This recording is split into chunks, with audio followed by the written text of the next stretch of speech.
Civil engineering BTech மற்றும் MTech admission நடைபெறுகிறது. குறைவான கட்டணம், தரமான கல்வி, 100% வேலை வாய்ப்பு உறுதி. உடனே அணுகவும் doctor MGR educational and research institute Maduravoyal. Jananayagan படத்தை ஓட மாட்டாரு அவரு அப்படின்னு சொல்லியிருந்தாங்க. ஆமா. இன்னொன்னு அவர் இந்த குழந்தைகளை இது பண்றாரு அந்த மாதிரிலாம் தொடர்ந்து விஜய் விமர்சனம் ஏன்? நடிகர் என்கின்ற பின்புலத்தை மட்டும் வச்சுட்டு நான் தான் முதல்வர்னு சொன்னா அதை எப்படி ஏத்துக்க முடியும்?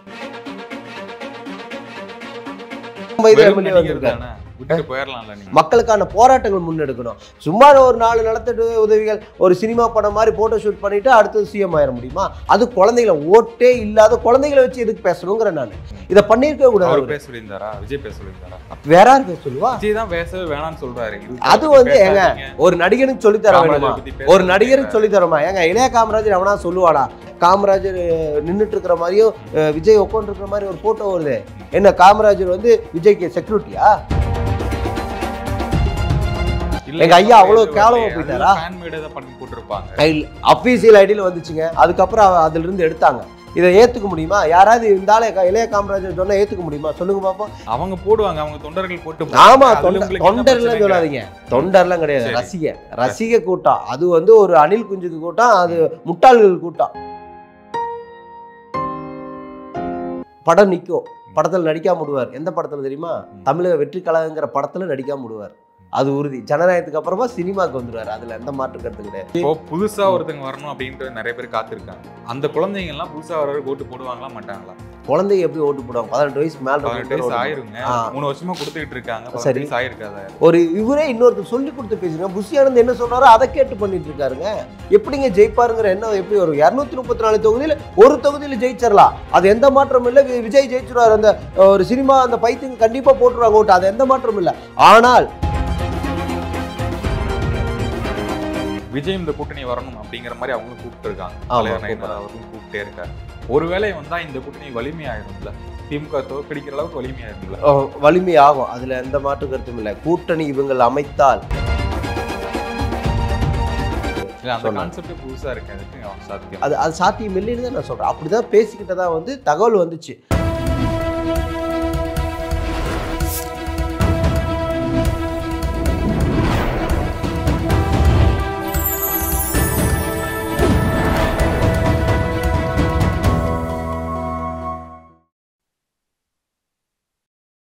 சேனல் 5 தமிழர்களுக்கு வணக்கம். இன்றைய நேர்காணலில் நம்முடைய இணைந்திருப்பவர் சான்றோர் மக்கள் கழகத்தின் நிறுவனர் திரு சதா நாடார் அவர்கள். வணக்கம் சார். வணக்கம். முன்னாடி தவாக, பாமக, பனங்காட்டுப்படை, இப்போ சான்றோர் மக்கள் கழகம். ஏன் இவ்வளவு கட்சிகள் மாறினதுக்கான காரணம் என்ன? முதல் முறையாக நான் அரசியலுக்கே புதிதாக வந்ததே தமிழக வாழ்வுரிமை கட்சி நிறுவன தலைவர் அண்ணன் வேல்முருகன் அவரோட செயல்பாடு, தமிழ் தேசியம், மொழிக்காக, பற்றுக்காக எத்தனையோ போராட்டங்களை முன்னெடுக்கிறார். அந்த பற்றுனால நான் கட்சியில் சேர்ந்தேன். ஒரு இளைஞரணி செயலாளராக கொஞ்ச நாள் தொண்டனாக இருந்து இளைஞரணி செயலாளர் இருந்து திருப்பூர் பகுதியில் உங்களுக்கு தெரியும், அதிகப்படியான கட்சி வளர்ச்சி அந்த டைம்லலாம் இல்லாமல் நான் முழுவதும் திருப்பூர் முழுவதும் நான் கட்சியை கொண்டு போய் சேர்த்தேன். தமிழக வாழ்வுரிமை கட்சி, முல்லை பெரியார் அணை பிரச்சனையாக இருக்கட்டும், அதுக்கு ஜெயாலுகாஸ் நிறுவனத்தை இழுத்து மூடி போராட்டம் பண்ணேன். கர்நாடகா பிரச்சனை போது கர்நாடகா பேங்க் அடித்து உடச்சி போராட்டம் பண்ணேன். எத்தனையோ வலிமையாக முற்றுகிட்டு 1500-2000 பேர்த்து திரட்டிட்டு போய் எல்லைகளில் கேரள எல்லையை முற்றுகிட்டு ஸ்தம்பிக்க வச்சுருக்கோம். அண்ணன் இவர் வேல்முருகனை வர வச்சு கூட அந்த போராட்டங்களை நான் முன்னெடுத்தேன். அப்புறம் அந்த காலகட்டத்தில் இருக்கும்போது ஒரு சின்ன பிரச்சனை, 2ஆம் கட்டத்தில் நாமளே கட்சியில் சேர்த்து விட்டுருப்போம். அவங்களால நம்மளுக்கு கொஞ்சம் இடையூறுகள் வரும்பொழுது சரி நம்ம ஒதுங்கிக்குவோன்னு சொல்லி நம்ம ஒதுங்கும்போது தான் எலெக்ஷன் டைமில் எனக்கு பாமகவில் எனக்கு கூப்பிட்டாங்க. 21 இல்லை, அதுக்கு முன்னாடி கூப்பிட்டாங்க. அப்புறம் பாமகவில் நான் ஐயா மருத்துவர் ஐயா, அவர் என்னன்னா இது ஜாதி கட்சி இல்லை, சமூக நீதிக்காக போராடக்கூடியவர் ஐயா அப்படின்னு தான் நம்ம கேள்விப்பட்டிருக்கோம். அப்படி இருக்கும்போது சரி நமக்கான அங்கீகாரம் அங்கே கிடைக்கும். ஏன்னா பொருளாளர் திலகபாமா நாடார் அவங்க இருந்தாங்க. அப்படி இருக்கும்போது சரி அங்கே போய் இணையலான்னு நான் ஒரு 2000 பேர்த்து திரட்டிட்டு போய் நான் ஐயாவோட தமிழில் தைலாபுரத்தில் இணைஞ்சு மாநகர மாவட்ட செயலாளராக அதில் பயணம் பண்ணேன். ஆனால் அங்கே வன்னியர்களுக்கு முக்கியத்துவம் இருக்கிற மாதிரி நாடார்களுக்கு முக்கியத்துவம் அங்கே இல்லை. சமூக நீதி சொல்றாங்களே ஒழிய அதுதான் நம் பொருளாளர் நாடார் இருக்காரு, திலகமாமா இருந்தாங்க. இப்படி நாடார்கள்லாம் இங்க இருக்கிற ஆட்களுக்கு எல்லாம் முக்கியத்துவம் கொடுப்பாங்கிற ஒரு நம்பிக்கையில போயிட்டோம். ஆனா அங்க நாடார்களுக்கு முக்கியத்துவம் கொடுக்கல.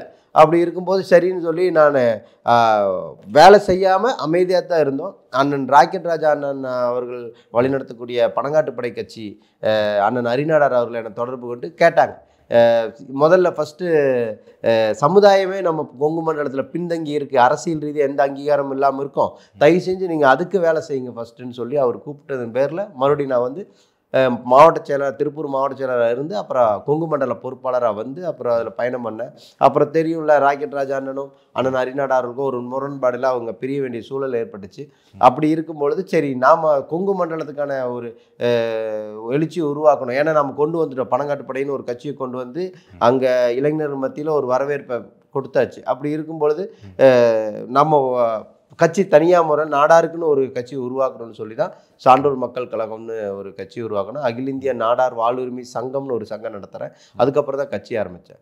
ஆனால் 2021 தேர்தலில் அண்ணன் அரிநாடார், ராக்கெட் ராஜா அண்ணன்லாம் ஹெலிகாப்டரில் வர வச்ச வரலாறு எங்கிட்ட தான் இருக்குது. திங்களூரில் அந்த கிராம மக்கள் மத்தியில் மிகப்பெரிய ஒரு வரவேற்பு இருந்துச்சு. 3000 ஓட்டுக்கு மேலே நான் அந்த பகுதியில் வாங்கினேன். பெரிய ஒரு பிரச்சாரம் இல்லை. நீங்கள் பேசும்போது நிறைய இடத்துல சொல்கிறீங்க இப்போ நாடார் அப்படின்னு தான் சொல்லிட்டே இருக்கீங்க. ஆமாம், உங்க சமுதாயத்துக்காக தான் கட்சி நடத்துறீங்க அப்படின்னு எடுத்துக்கலாம். அப்படி கிடையாது. ஏழை எளிய மக்களுக்காகவும் எத்தனையோ ஒடுக்கப்பட்ட சமுதாயத்துக்காகவும் போராட்டங்களை முன்னெடுத்திருக்கிறோம். அவங்களுக்கான வாழ்வாதாரத்தை மீட்டு கொடுத்துருக்குறேன். இன்றைக்கி ஈரோடு பகுதி, திருப்பூர் பகுதியில் இன்றைக்கி வடிவேல் ராமன், ராஜ்கவுண்டரு, செட்டியார் சமுதாயத்தை சேர்ந்தவர் நாகராஜ் உட்பட அனைவருமே நாயக்கர் எல்லா சமூக நீதி மாநாட்டிலையும் நான் பேசியிருக்கேன். மாநாடுகளில் பேசியிருக்கோம். எல்லாம் ஒருங்கிணைஞ்சு தான் அங்கே செய்வோம் எல்லாத்துக்கும். ஆனால் நான் ஒரு நாடார் கம்யூனிட்டி அந்த இடத்துல அரசியல் ரீதியாக அங்கீகாரம் இல்லாமல் ஒரு சமுதாயத்துக்கு மட்டும் அரசியல் அங்கீகாரம் இருக்குது, மற்ற எந்த சமுதாயத்துக்கும் கிடையாது. எங்களுக்கு மட்டும் இல்லை, நீங்கள் அருந்ததியராக இருக்கலாம், வேட்டு கவுண்டராக இருக்கலாம், செட்டியாராக இருக்கலாம், நாயக்கராக இருக்கலாம், யாருக்கும் வந்து அரசியல் அங்கீகாரம் உங்களுக்கு கொங்கு மண்டலத்தில் கிடைக்கிறது இல்லை. ஒரு சமுதாயத்துக்கு மட்டும்தான் அதிகப்படியாக அந்த அங்கீகாரத்தை கொடுக்குறாங்க. ஆனால் அவங்க பெரும்பான்மையே இல்லை. நாங்களும் பெரும்பான்மையாக இருக்கிறோம். ஆனால் சாதி வாரிய கணக்கெடுப்பு நடத்தலை. அப்படிங்கும்போது நம்ம ஓட்டு சதவீதத்தை காமிச்சாகணும் இல்லையா? அப்போ அங்கீகாரம் பெறணும்னு நாங்கள் கட்சியை வழிநடத்தி நாங்களுக்கான தேவைகளை பூர்த்தி செய்யணுங்கிறதுக்காக நம்ம கட்சியை சாதி ரீதியாக கொண்டு போய் நடத்துகிறோம். Okay sir. இப்போ நான் சமீபமாக உங்கள் வீடியோ எல்லாமே பார்த்தேன். சரி, எல்லாத்துலேயுமே வந்து ஜனநாயகன் படத்தை ஓட விட மாட்டார் அவர் அப்படின்னு சொல்லியிருந்தீங்க. ஆமாம். இன்னொன்று அவர் வந்து இந்த குழந்தைகளை இது பண்ணுறாரு அந்த மாதிரிலாம் தொடர்ந்து விஜய் விமர்சனம் ஏன்? ஏங்க எடுத்தோன்னே இப்போது ஒரு நீங்கள் சொன்ன மாதிரி நானே வந்து பார்த்தீங்கன்னா தாவாக்கால வந்து ஒரு தொண்டனாக இருந்து அதுக்கப்புறம் ஒரு மாவட்டத்தில் ஒரு சாதாரண ஒரு மனிதருக்கே இப்படி ஒரு சூழல் இருக்குது. ஒரே ஒரு பின்புலம், நடிகர் என்கின்ற பின்புலத்தை மட்டும் வச்சுட்டு நான் தான் முதல்வர்னு சொன்னால் அதை எப்படி ஏற்றுக்க முடியும்? நாங்கள் இத்தனை ஆண்டு காலம் அண்ணன் வேல்முருகன் அவர்கள் 40 ஆண்டு காலம் அரசியல் வாழ்க்கையில் இருக்காரு. தமிழுக்காகவும் தமிழ் மொழிக்காகவும் தமிழர்களுக்காகவும் எண்ணற்ற போராட்டங்களை நடத்தியவர். 3 முறை எம்எல்ஏவாக இருந்து 27 வயசுல எம்எல்ஏவாக இருந்தவர். இளம் வயது எம்எல்ஏவாக இருக்காரு. நடிகர் ஏங்க, நடிகர்னா நான் என்ன சொல்றேன்னா, ஒரு நடிகர்னா நீ நடிச்சு அதுக்கப்புறம் நீ எம்எல்ஏன்னு சொன்னா பரவாயில்ல. ஒரு கட்சி வழிநடத்து. ஜனநாயக நாட்டில் யார் வேணா கட்சி ஆரம்பிக்கலாம். மக்களுக்கான போராட்டங்கள் முன்னெடுக்கணும். சும்மா ஒரு 4 நலத்திட்ட உதவிகள் ஒரு சினிமா படம் மாதிரி போட்டோ ஷூட் பண்ணிட்டு அடுத்தது சிஎம் ஆயிட முடியுமா? அது குழந்தைகளை, ஓட்டே இல்லாத குழந்தைகளை வச்சு எதுக்கு பேசணுங்கிற நான். குழந்தை ஒரு 14-15 வயசு பொண்ணை வச்சு நீ எழுதி ஸ்கிரிப்ட் எழுதி கொடுத்து இந்த புஷியானந்த பேச்சை கேட்டுட்டு எதுக்கு பண்ணணும்? இதை பண்ணியிருக்க கூடாது. விஜய் பேச சொல்லியிருந்தாரா? வேற யார் பேச சொல்லுவா? விஜய் தான் பேச வேணாம்னு சொல்றாரு.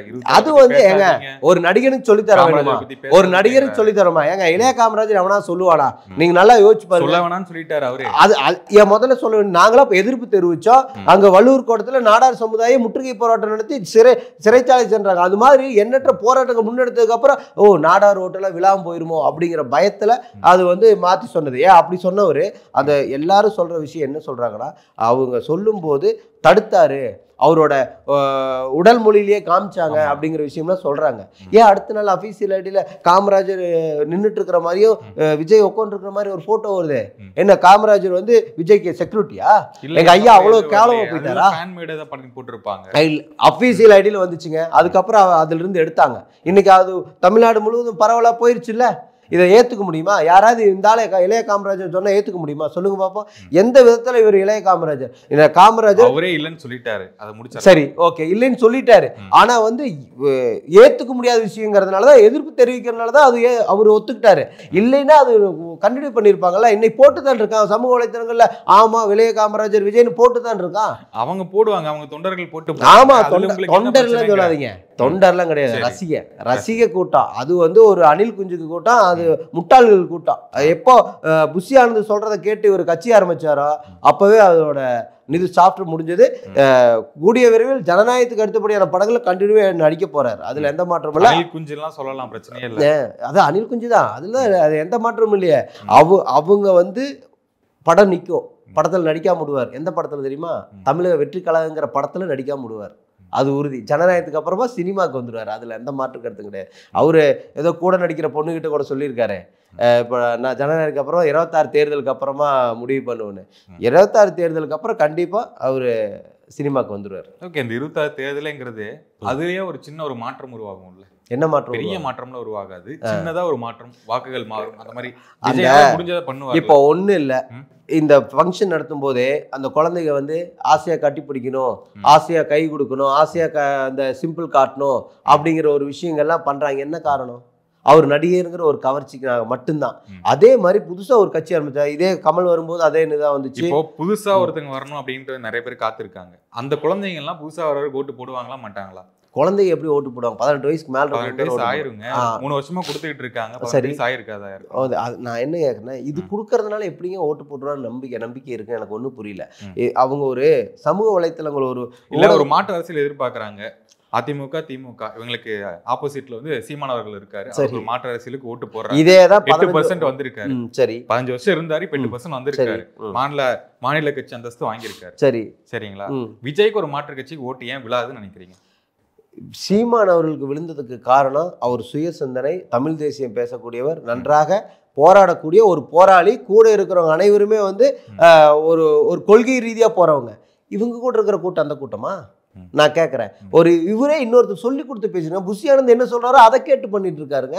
எப்படிங்க ஜெயிப்பாருங்கிற என்ன எப்படி வரும்? 234 தொகுதியில் ஒரு தொகுதியில் ஜெயிச்சிடலாம், அது எந்த மாற்றமும் இல்லை. விஜய் ஜெயிச்சிருவார். அந்த ஒரு சினிமா அந்த பைத்தியங்க கண்டிப்பாக போட்டுருவாங்க ஓட்டு, அது எந்த மாற்றமும் இல்லை.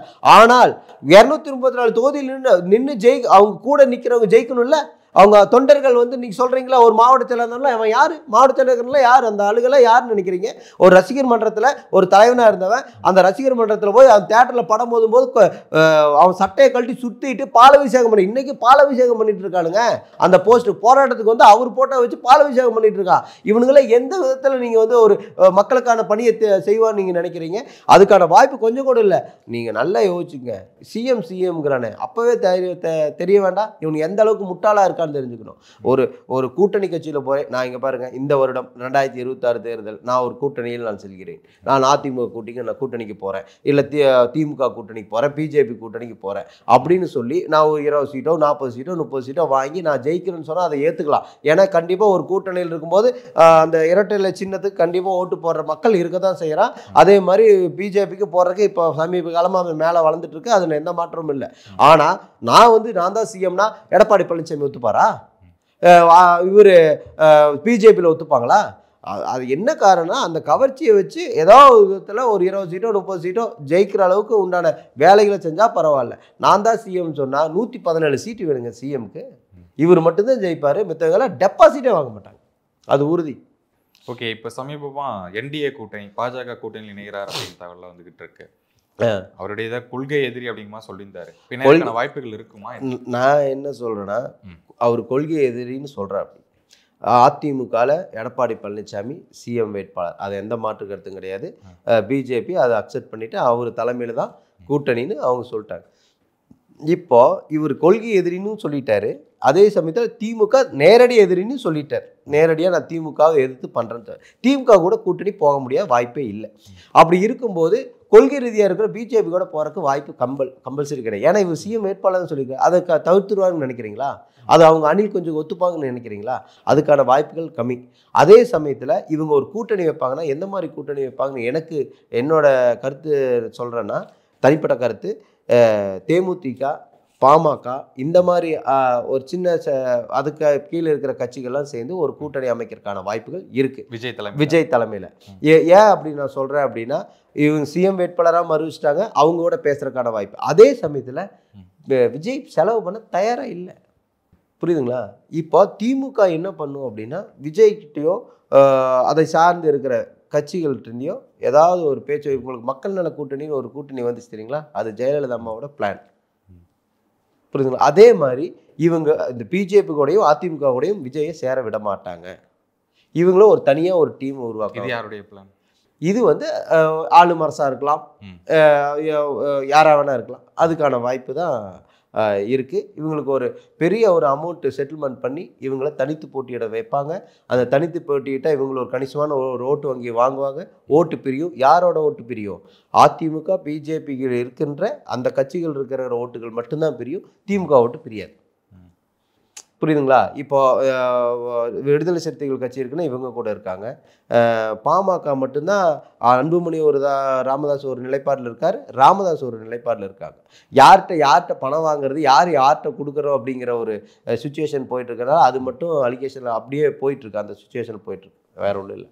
ஆனால் இதுக்கு 3ஆம் மணி தான் உருவாகும் ஒழிய இவங்க கூட சேரக்கான பிஜேபி கூட சேரக்கான வாய்ப்புகள் கம்மி. ஓகே, இப்போ 114 சீட் எடுத்தால் தான் முதல்வர் வேட்பாளர் ஆக முடியும், முதல்வர் ஆக முடியும் அப்படிங்கிறது நிலை. ஆனா திமுக சார்பா இப்ப என்ன சொல்றாங்கன்னா 200 தொகுதிகள் ஜெயிப்போம், 200 தொகுதிக்கு மேல ஜெயிப்போம் அப்படின்னு முதல்வர் கான்பிடண்டா சொல்லிட்டு இருக்காரு. ஆனா திமுகவுக்கும் ஒரு அதிருப்தி இருக்கு மக்களிடையே. அது நிறைய பக்கம் பார்த்துக்கிட்டு தான் இருக்கும். எப்படி வாய்ப்புகள் இருக்கும்? இல்லை நீங்க அதிருப்தி இருக்குன்னா இந்த இன்னும் 10 மாதம் வந்து முழுசா இருக்கு. மேக்சிமம் முதல்வர் வந்து நலத்திட்ட உதவிகளை என்னென்ன சொன்னாங்களோ அதெல்லாம் மேக்சிமம் நிறைவேற்றிட்டு தான் வந்துட்டு இருக்காங்க. இப்போ இந்த ஒரு 10 மாதம் இருக்கு இல்லையா, அது என்னென்ன சொன்னாங்களோ அது எல்லாமே நிறைவேற்றிடுவாங்க. இன்னும் எலெக்ஷன் வரப்போகுது, அதுக்கு முன்னால் என்னென்ன பண்ண வேண்டியதோ என்ன வேலைக்கு செய்யணுமோ செய்வாங்க. மக்கள் வந்து இந்த கடைசி 3 வருஷம் முதல் 3 வருஷம் பார்க்க போகிறதில்ல. இப்போ போன தடவை ஆண்டுட்டு இருந்து அதிமுக அவங்க ஃபுல் அண்ட் ஃபுல்லாக இந்த ஃபினான்சியலாக எல்லாத்தையும் ட்ரை பண்ணிட்டு போகும்போது இவங்க அதிலிருந்து ஸ்டாண்டர்ட் மேலே வந்து ஒரு அமௌண்ட்டை ரெடி பண்ணி அதுக்கப்புறம் மக்களுக்கான நலத்திட்ட உதவிகளை செய்யும்போது டைம் எடுக்கும். எடுத்தோன்னே முதல் வருஷத்துலேயே எல்லாம் செஞ்சிட முடியாது, 2ஆவது வருஷத்துலேயே எல்லாம் செஞ்சிட முடியாது. 3, 4, 5 இந்த 3 வருஷத்தில் கடைசியாக ஆகும்போது எல்லா வேலையும் செஞ்சு என்னென்ன திட்டங்கள் போனோமோ என்னென்ன திட்டங்கள் நலத்திட்ட உதவிகளோ எல்லாம் செஞ்சு மக்களுக்கு இதெல்லாம் நான் செஞ்சுருக்கேன்னு சொல்லி மக்கள்கிட்ட ஓட்டு கேட்பாங்க. இப்போ விஜய் என்ன ஒன்று ஓட்டு கேட்க முடியும்? இந்த அதிமுக இப்போ ஆட்சியிலே இல்லாதவங்க அவங்க எந்த மாதிரி நிலைப்பாடு எடுப்பாங்க? பிஜேபி உள்ளே வரக்கூடாதுன்னு திராவிட கட்சிகள் குறிக்கோளை இருக்கும்போது இதுக்கான சாத்தியக்கூறு திராவிட கட்சிகளா திமுகவா? மொத்தத்தில் திராவிட கட்சிகளே இப்போ பார்த்தீங்கன்னா அம்மா இருக்கும்போது என்ன நடந்துச்சு, கருணாநிதி ஐயா இருக்கும்போது அதிமுக பாஜக தானே இருக்காங்க. அதிமுக அதில் இருந்தாலும் கூட நீங்கள் அப்போ பாஜக கூட சேர்ந்தா முஸ்லீம்ஸ் ஓட்டு அதிமுகவுக்கு விழாதே. அதிமுகவோட சிறுபான்மை பிரிவில் இருக்கிறவங்க யாருமே ஓட்டே போட மாட்டாங்க. அது ஒன்று இருக்குது. இதை வந்து அதிமுக நிர்வாகிகள் அமைச்சர்களே உங்கள் கூட சேர்ந்து தான் நான் ஓட்டே உழுகலை, நான் தோத்துட்டேன்னு சொன்ன அமைச்சர்லாம் இருக்கிறாங்க, முன்னாள் அமைச்சர்லாம் இருக்கிறாங்க. அதுதான் உண்மையும் கூட. அவங்களோட சேர்ந்து பயணித்தா அதுக்கான வாய்ப்புகள் இல்லை. திமுக இந்த முறையும் 2026 கண்டிப்பாக ஜெயிப்பாங்க, அதில் எந்த மாற்றம். அந்த தைரியத்தில் தான் 200 சீட்டுக்கு மேலே வாங்குவோன்னு சொல்கிற காரணமே அதுதான். இல்லை, இந்த பக்கம் பாஜகவும் அதிமுகவும் இப்போ ரன் பண்ணிக்கிட்டே இருக்காங்க. சரிங்களா, கூட்டணி ஆரம்பிச்சிட்டாங்க, போயிட்டு இருக்காங்க. விஜய் இந்த கூட்டணி வரணும் அப்படிங்கிற மாதிரி அவங்களும் கூப்பிட்டு இருக்காங்க, அவர்களும் கூப்பிட்டே இருக்காங்க. ஒருவேளை வந்தா இந்த கூட்டணி வலிமையாயிரும்ல, திமுக தோற்கடிக்கிற அளவுக்கு வலிமையாயிரும்ல? வலிமையாகும், அதுல எந்த மாற்று கருத்தும் இல்லை. கூட்டணி இவங்கள் அமைத்தால், ஆனா இதுல யாரு சிஎம்மா இருக்கணும்னு நினைக்கிறீங்க, ஏற்பாங்கன்னு நினைக்கிறீங்க? ஒன்று எடப்பாடி பழனிசாமி சிஎம்மா இருக்கணும்னு நினைப்பாரு, சிஎம் அவர் தான். அதில் எந்த மாற்றம். அந்த சீட்டுக்காக தடுமாறி தவழ்ந்தெல்லாம் போய் அவர் பதவி வாங்கினார். எவ்வளவோ துரோகங்கள்லாம் கூட இழைச்சான்னு சொல்லி அவங்க கட்சியிலேயே உட்கட்சி பேசல எவ்வளவோ பிரச்சனைகள் இருக்குது. அதனால அரசியல் சாணக்கியம் அவரும் சொல்லிட்டு அதுதான் அவர் வந்து ஒரு சிஎம் அந்த முதல்வர் சீட்டை வந்து விட்டு கொடுக்க போகிறது கிடையாது. அப்போது பிஜேபியில் இருக்கிற ஒருத்தருக்கு துணை முதல்வரும் கொடுக்கணும், தாவேகா விஜய்க்கு துணை முதல்வர் கொடுக்கணும். இதெல்லாம் நடந்தால் மட்டும்தான் இது சாத்தியம். அதுக்கான வாய்ப்புகள் இருக்கான்னு நம்ம பார்க்கணும். ஆனால் 2.5 வருஷம் நான் சிஎம்மாக இருப்பேன், 2.5 வருஷம் நான் சிஎம்மாக இருப்பேன்னா அது எடப்பாடி பழனிசாமி ஒத்துக்க மாட்டார். ஆனால் அது அப்படி கேட்டு தான் அந்த பேச்சுவார்த்தை நின்று தான் வந்து கான்செப்டே புதுசாக இருக்கு. அது எப்படி சாத்தியம்? அது சாத்தியம் இல்லைன்னு தான் நான் சொல்கிறேன். அப்படி தான் பேசிக்கிட்டதா வந்து தகவல் வந்துச்சு. அப்படி பண்ண முடியாது, அதை செய்ய முடியாது, துணை முதல்வரான கொடுக்குறேன்னு சொன்னாங்க. ஆனால் புஷி ஆனந்த் இதுக்கெல்லாம் ஒத்துக்கிட்டு விஜய்கிட்ட பேசி இதெல்லாம் கன்வின்ஸ் பண்ணி இதுதான் நாங்கள் துணை முதல்வர் அப்படின்னு போனாங்கன்னா நீங்கள் சொன்ன மாதிரி வாய்ப்பு இருக்குது. அதிமுகவுக்கு வாய்ப்பு இருக்குது இந்த கூட்டணிக்கு. அப்படி இல்லாமல் 3ஆம் மணியாக அறிவிச்சு தேமுதிக, பாமக, இந்த தாவேகா இவங்கெல்லாம் ஒன்று சேர்ந்தாங்கன்னா அதிமுகவோட கூட்டணியில் இருக்கிற ஓட்டுகள் தான் சிதறம ஒழிய திமுகவுக்கு எந்த பாதிப்பும் இல்லை. ஓகே, இது எல்லாமே போயிட்டு இருக்கு. நாம் தமிழர் கட்சி என்ன ஆகும்? நாம் தமிழர் கட்சி அதை தான் சொல்கிறேன். இது வரைக்கும் அவர் தனித்து போட்டிட்டு இருந்தார், மேலும் அவர் தனித்து போட்டியிறதா தான் சொல்லியிருக்காரு. தம்பி வந்தால் நான் சேர்த்துப்பேன்னு சொல்கிறார், புரியுதுங்களா? ஆனால் அவரோட சேர்றதுக்கு வாய்ப்பு இல்லை. ஏன்னா பணம் அமௌண்ட்டு செலவு பண்ண விஜய் தயாராக இல்லை, 1% கூட தயாராக இல்லை. அது இதில் தன்னோட ரசிகருக்கு எதுவும் செய்யலை. அப்படி இப்போ ரசிகர் ஷோவாவது ஃப்ரீயாக போட்டார், அதுன்னு கூட இல்லை, எதுவுமே பண்ணவும் தயாராக இல்லை. அவரோட இப்போ யாரெல்லாம் ஒரு 200 கோடி விட்டு வர்றாருன்னா 2000 கோடி சம்பாதிக்க தான் வந்திருக்காரு கட்சிக்கு. இப்போ அது யாரெல்லாம் பெரிய அமௌண்ட் யார் கொடுக்க தயாராக இருக்காங்களோ. இல்லை அவரே அந்த அமௌண்ட் சம்பாரிச்சுன்னு சொல்கிறாரு சினிமாவில், அப்புறம் 2000 கோடி இங்கே வந்து சம்பாதிக்க போகிறாரு. இல்லை அப்படி இல்லை, உங்களுக்கு ஒரு பதவின்னு ஒன்று இருக்குல்ல. நீங்கள் என்ன தான் நீங்கள் தொழிலதிபராக இருந்தாலும் அரசியலில் நம்ம அமைச்சராக இருக்கணும், ஒரு முக்கிய ஒரு பதவியில் இருக்கணும், எல்லாரும் ஆசைப்படுறது தானே, பதவிக்கு ஆசைப்படுறது தானே. இது மக்கள் மத்தியில் நான் ஜெயிக்கணும். ஒன்றும் இல்லை, உதயநிதி ஸ்டாலினுக்கும் இவங்களுக்கும் அந்த பட பிரச்சனை வரும்போது கூட ஒரு கூட்டத்தை கடலூரில் கூப்பிட்டு ஒரு செல்ஃபி எடுத்து போடுறேன் அப்படி. அப்போ அவரோட எண்ணங்கள் என்னவா இருக்கும்? நானும் மெஜாரிட்டியாக நானும் இருக்கேன், நான் அரசியலுக்கு வந்தால் நீ தாங்க மாட்டேன் அப்படிங்கிற சொல்லாமல் சொல்கிற விஷயந்தான் அது. அதுக்காக தான் அதை நிலைப்பாடை எடுக்கிறாரு. அந்த நிலைப்பாடை எடுத்து இன்னைக்கு கூட்டணியில் சரியான முறையில் போனார்னா அடுத்த 2031 ஒரு எதிர்காலம் இருக்குது. அந்த கூட்டணி சரியாக அமையலை, இல்லை பணத்துக்காக தான் இருக்கேன்னு சொன்னால் பணம் வாங்கிட்டு இந்த 3ஆம் மணி உருவாக்கி பண்ணாங்கன்னா அது 31 மக்கள் நீதி மையம் எந்த கட்டத்தில் இருக்கோ அதே கட்டம் தான். ஒரு இறுதியான கேள்வி, இப்போ சான்றோர் மக்கள் கழகம் யாருடன் கூட்டணி போக போறீங்க? எப்படி வெற்றி வாய்ப்புகள்லாம் எப்படி இருக்கு? எங்கள் பகுதியில் வந்து பார்த்தீங்கன்னா கொங்கு மண்டலத்தில் பேஸ் பண்ணி தான் நம்ம வந்து அரசியலை நம்ம முன்னெடுக்கிறோம். ஈரோடு, கோயம்புத்தூர், திருப்பூர் இந்த மாவட்டங்களில் நாடார்கள் அதிகப்படியான வாழுப்பகுதி பெருந்துறை, கோவி சட்டமன்ற தொகுதி, மொடக்குறிச்சி தொகுதி, திருச்செங்கோடு தொகுதி.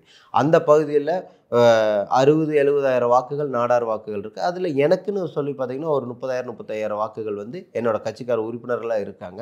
அதை பேஸ் பண்ணி இந்த பனை வாரியத்தில் நாங்கள் வந்து ஒரு பொறுப்புகள் கேட்டிருக்கோம். பனை வாரிய தலைவராக இந்த 2026 திமுகட்ட கேட்டிருக்கோம். திமுகவுக்கு ஆதரவாக தான் இப்போ வரைக்கும் நாங்கள் செயல்பட்டுருக்கிறோம். அதுக்கு நாங்கள் ஒரு சில கோரிக்கைகள் முதல்வர்கிட்ட கொடுக்கும்போது கூட அந்த கோரிக்கைகளை நிறைவேற்றியும் கொடுத்துட்டு தான் இருக்காங்க. அதே மாதிரி உதயநிதி ஸ்டாலின் அவர்களுக்கும் மாநாடுக்கு அடுத்த செப்டம்பரில் வந்து மாநாடு பிளான் பண்ணியிருக்கோம். அது வந்து இங்கே பெருந்துறை பகுதியில் நாங்கள் எங்கள் கட்சி சார்ந்து போட போகிறோம். அதுக்கு தலைமை வந்து உதயநிதி ஸ்டாலின் தான் வர்றாரு. அப்படி இருக்கும்போது எங்களுக்கான அங்கீகாரத்தை இந்த திமுக கொடுத்தது அப்படின்னா அங்கே இருக்கின்ற நாடார்கள வாக்குகளை கண்டிப்பாக வந்து அவங்களுக்கு செலுத்துறதுக்கான வேலைகளை நாங்கள் செஞ்சுட்ருக்கோம். ஓகே, நேர்காணலுக்கு மிக்க நன்றி. வணக்கம். வணக்கம்.